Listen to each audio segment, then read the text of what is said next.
Product Universe here. President Trump's press secretary, Karoline Leavitt, absolutely shocks the media with her brilliant answers to their questions. This is must see. Good morning, guys. Good morning. How are we? Can we borrow you? Sure. We'll take it. Just a couple. I have a meeting. We'll make it fast. And then I'll be back out in a little bit if you have more. What's going on? Okay. One question about these buyouts. You've been describing it as this effort to get folks to return to work. The union that represents federal workers, though, says this isn't a voluntary buyout. They say this is a purge of people that don't agree with the president. What's your response? That's absolutely false. This is a suggestion to federal workers that they have to return to work. And if they don't, then they have the option to resign. And this administration is very generously offering to pay them for 8 months. 6% of the federal workforce in the city actually shows up to work. That's unacceptable. We're all here at work at the office. There are law enforcement officers and teachers and nurses across the country who showed up to the office today. People in this city need to do the same. It's an overwhelmingly popular policy with people outside of Washington, D.C. President campaigned on this, and his administration's keeping the promise. Quick question to follow up on that. How much more is it going to cost? Because a lot of the space has now been given away, leases have expired, new purchases need to take place.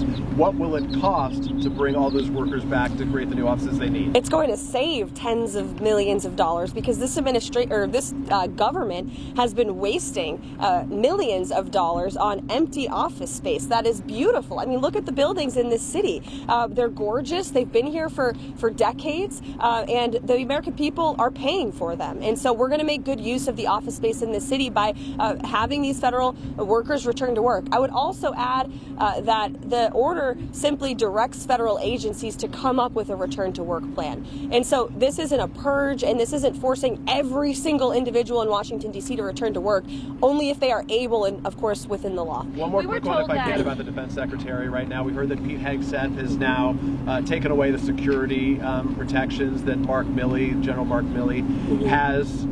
Ahead of his confirmation, Pete Hegseth said that his priority would be focusing on the warriors within the military as his number one priority, not politics. Is this putting politics before the warrior workforce by focusing on what seems to be punitive in the eyes of many critics? No, the first action that Pete Hegseth took when he showed up at the Pentagon was telling that the warriors that work within that building, and most importantly our service members who serve this country in uniform, that DEI would no longer be a part of the United States military. We're focused on lethality, we're focused on strength again, and we're focused on rebuilding our military, which is something we haven't seen over the past 4 years. As for General Milley, the president's position on this remains the same as it does for John Bolton and the other individuals. He doesn't believe that these people should have the right to have security clearances and private details for the rest of their lives. Again, taxpayers are funding it, and the individuals you're mentioning are quite wealthy, I understand, so they can get their own private security if they wish. I had a couple questions just about the freeze on federal loans and grants.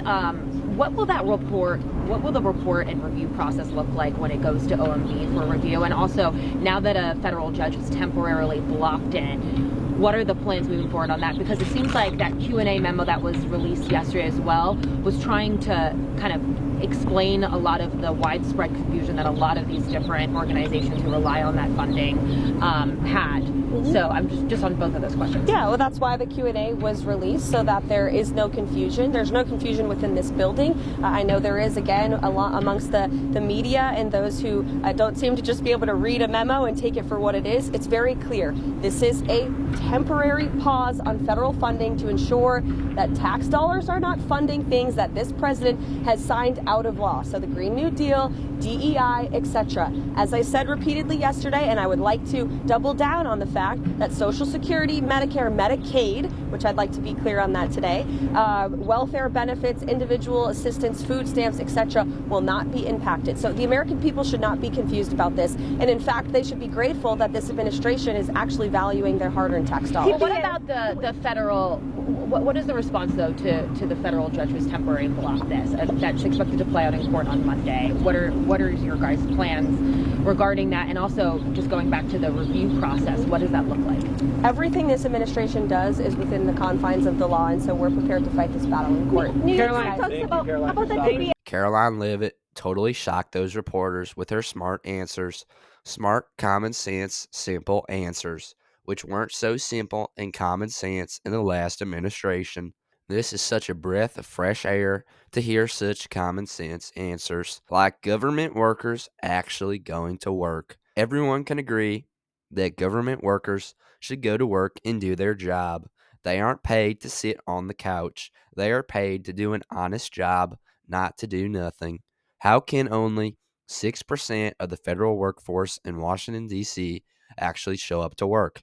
Who would let 94% of the federal workforce in that city not to go to work?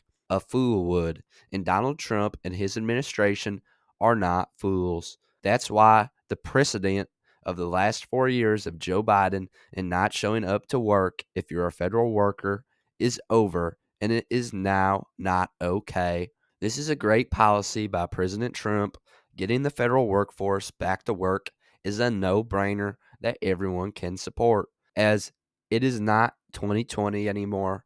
It is 2025. There is no excuse for anyone in the federal government to not show up to the office for work, because how can you know they are actually working from home? As for what she said about the military, I 100% agree. We need a military that is focused on lethality and not DEI, a military which can win any outcome if called upon. We live in a dangerous world and time, and it is so important that we have the right leadership in our military. Pete Hegseth has returned the military to focusing on winning battles, not fighting woke DEI ones. As well, the temporary pause on federal funding she mentioned is a smart idea, a smart way to make sure no federal funding goes out that would be contrary to President Trump's agenda, so no one in Congress can sabotage our president's agenda. This was a brilliant impromptu press conference by Karoline Leavitt, where she was surprised by the media out on a walk and where she brilliantly answered all their tough questions with common sense. Isn't it nice to have someone who can speak so eloquently, plain and simple, for the American people and President Trump? She is a star, but that's just my 2 cents, and you're entitled to your 2 cents. If you want, share your opinion in the comments below, as all viewpoints are welcome. If you enjoyed this informational and educational video, then give the video a like and turn on my channel notifications so that you'll be notified the next time I release a new video. Thanks for watching. God bless you, and God bless America.